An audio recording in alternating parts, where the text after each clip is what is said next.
इमरान भाई, एक तरफ जैसे ही को मोमेंटम बनता है और तहरीक का जोर पकड़ता है और एक सूरत हाल बनती है इमरान खान साहब से मुतालिक हो, बाकी मामलात से अपोजिशन जमातें इकट्ठी हो रही हैं, अब दोबारा से वकला मुतहर्रिक हो चुके हैं, वकला एक्शन कमेटी बन चुकी है, बॉडी बन चुकी है, उसके तर्जुमान मुकर्रर हो चुके हैं, इंफॉर्मेशन सेक्रेटरी अली अहमद कुर्द साहब, जुबैरी साहब, बाकी सारे वकला जो हैं वो एक बार फिर मुतहर्रिक हो गए, हामिद खान साहब।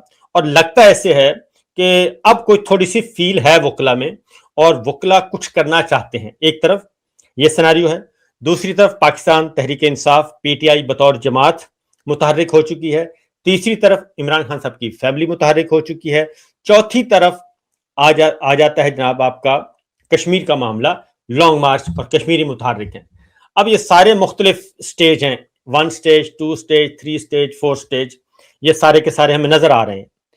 और जब भी कोई मोमेंटम बनता है तो उस दौरान खबरें आना शुरू हो जाती हैं, डिसइंफॉर्मेशन आना शुरू हो जाती हैं, और कुछ लच्छेदार खबरें भी जो हमने जिक्र किया कि आप जनाब वो 22 अरब डॉलर का फलां से एग्रीमेंट हो गया, इतने अरब डॉलर फलां जगह से आ रहे हैं, इतने अरब डॉलर फलां से आ रहे हैं, ये संभालिया जाएगा? ये कब तक इस तरीके से फेक न्यूज के जरिए से मामला चलेगा?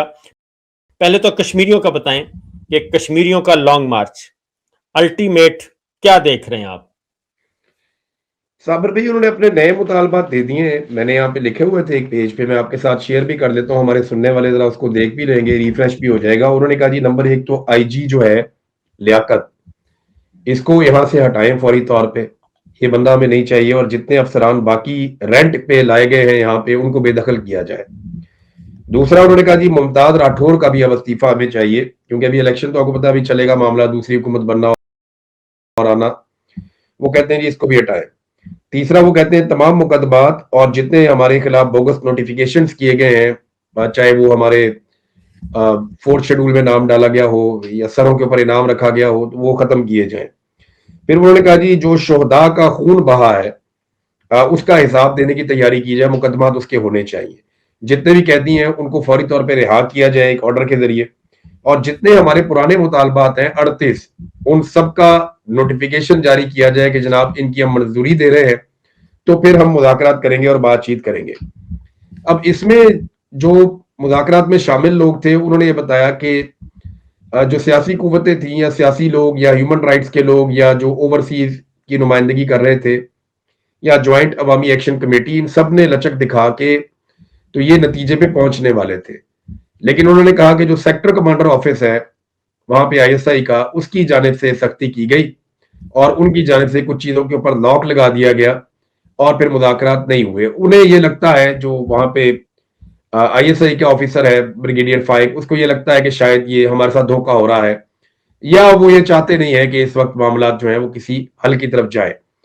बल्कि उसमें मुझे हैरत हुई बहुत ज्यादा जब मुझे ये बताया किसी ने कि वो ये कहते हैं कि आप मिलिट्री इंटेलिजेंस के कहने के ऊपर ये कर रहे हैं, यानी आईएसआई के ऑफिसर ये समझते हैं कि मिलिट्री इंटेलिजेंस के अफसरान हैं ज्वाइंट अवामी एक्शन कमेटी के एहतजाज के पीछे, कि वो आईएसआई को नाकाम करना चाहते हैं।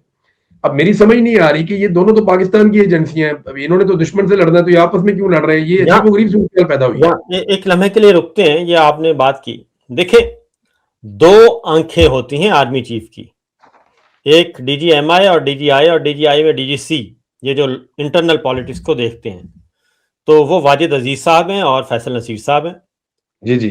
तो ये जो तनाज़ा है आपने बताया और जो कश्मीर एक्शन कमेटी के लोगों को भी बताया गया, तो ये क्या आपस में ही उलझे हुए हैं? ये समझ नहीं आ रही कि रावलपिंडी डीजीएमआई तो डायरेक्ट रिपोर्ट करती है और आर्मी चीफ को, और खालिसतन उसी की मुट्ठी में बंद होती है, वो साजिश कर रहे हैं, ये ब्रिगेडियर फाइक साहब ने रिपोर्ट किया है।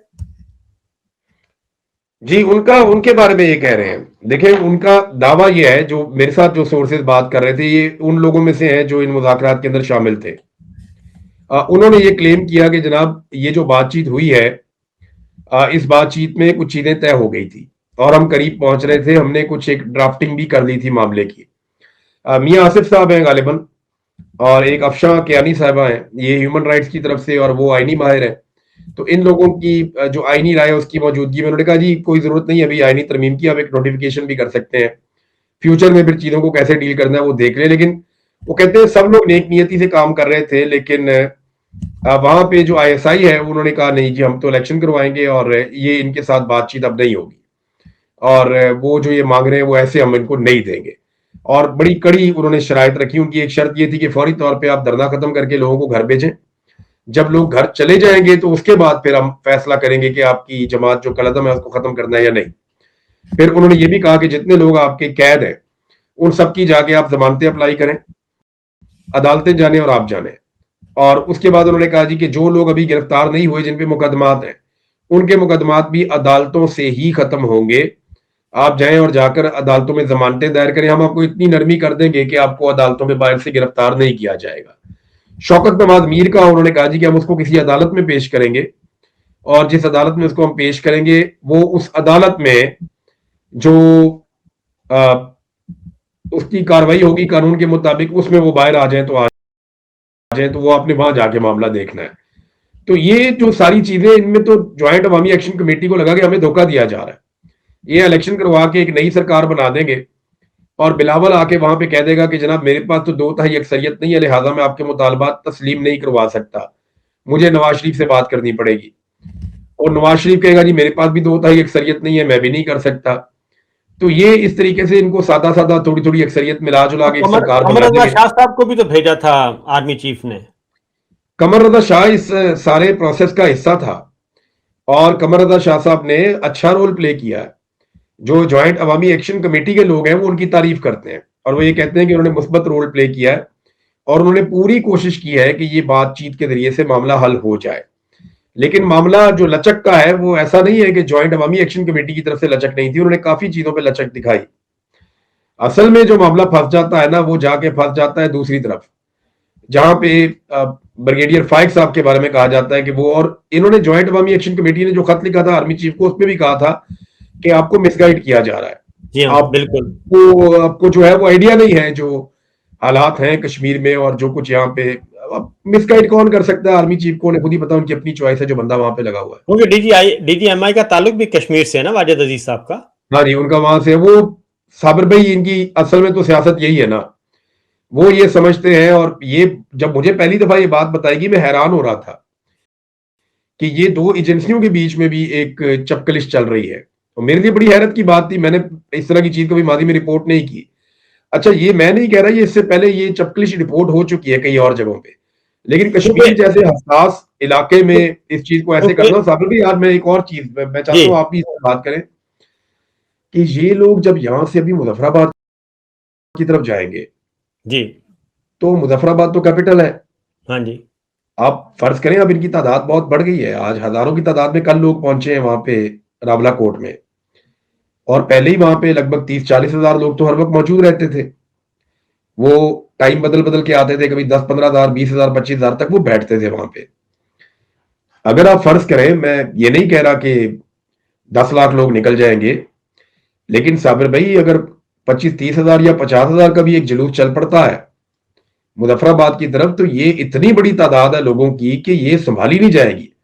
तो फिर मामला किस तरफ जाएगा। और मुजफ्फराबाद के लोग आप जानते हैं, नीलम वैली के मुजफ्फराबाद के, अगर वो भी निकल आते हैं आगे अगला जो है मामला वो बताइएगा कि अलीमा खान साहिबा को बहुत ज्यादा मिल रही है जी पजीराई, और उन्होंने जो स्ट्रीट मूवमेंट, राब्ता अवाम मुहिम कह लें, स्ट्रीट मूवमेंट कह लें, जो उन्होंने इंटरेक्शन शुरू किया है, तो वो तो उनको तो लोग वेलकम कर रहे हैं जहां जहां से अब तक वो गुजरी हैं, और उनको कहा जा रहा है कि जनाब हम बिल्कुल तैयार हैं। और लोगों का जो क्राउड है वो भी बताता है कि वो भी रेडी है और वो अडयाला और डी चौक किनारे लगा रहे हैं।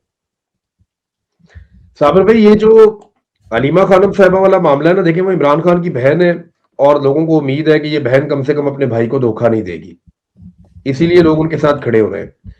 अवाम की हमदर्दियां इमरान खान साहब के साथ हैं, लेकिन अवाम के शिकवे इमरान खान साहब की पार्टी से है।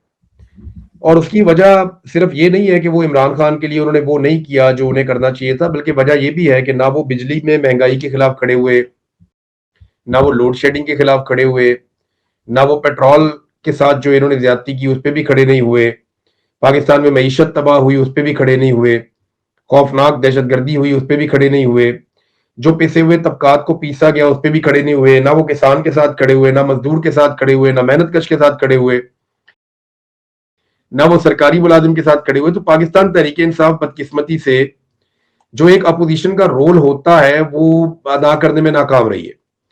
अब इसकी वजह से ना लोग नाराज हैं, लोगों को इस बात की तकलीफ है कि ये हमारे साथ उस वक्त खड़े नहीं हुए जब हमें इनकी जरूरत थी, और फिर अपने लीडर के साथ भी खड़े नहीं हुए जब उसको इनकी जरूरत थी, और जो उसने कहा वो इन्होंने किया भी नहीं।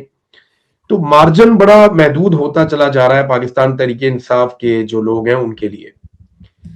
इख्तदार तो उनके पास है, सीटों पे वो बैठे हुए हैं, और जो इस वक्त बैठे हुए हैं वो वही लोग हैं जो ये नहीं चाहते कि उनकी सीटें चली जाएं। जिन लोगों ने माजी में कोशिश की उन्हें जेलों में डाल दिया गया या उनकी सीटें छीन ली गई। आप देखें ना आज वो किधर गए, साहबजादा हामिद रजा साहब जेल में है।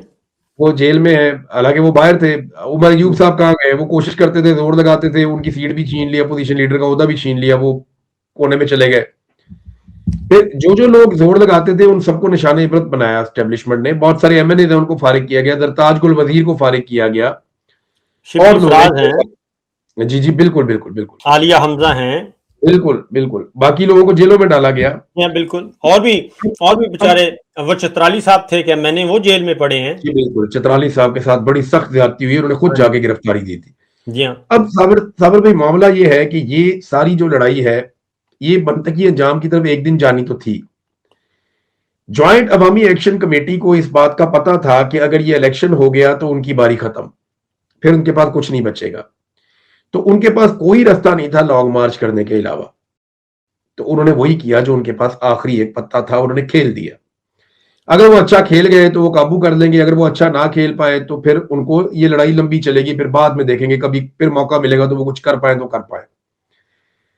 पाकिस्तान तहरीक इंसाफ के पास भी ना अब ये इसी तरह इनके पास कुछ नहीं बचेगा 5 तारीख के जलसे के बाद। एक साल पहले लगभग, या आप कह लें 8-9 माह पहले, इमरान खान साहब ने सुहेल अफरीदी को कहा था कि आप फौरी तौर पे स्ट्रीट मूवमेंट की तैयारी करें। उसमें एक कदम भी ये आगे नहीं बढ़े, आज तक कुछ नहीं किया। अब ये अपनी क्रेडिबिलिटी लूज कर चुके हैं। अपनी क्रेडिबिलिटी वापस लेने का या कोई तहरीक बनाने का या मोमेंटम बनाने का ये इनके पास आखिरी मौका है इस वक्त। मैं ये नहीं कह रहा कि हमेशा के लिए, लेकिन इस वक्त आखिरी मौका है।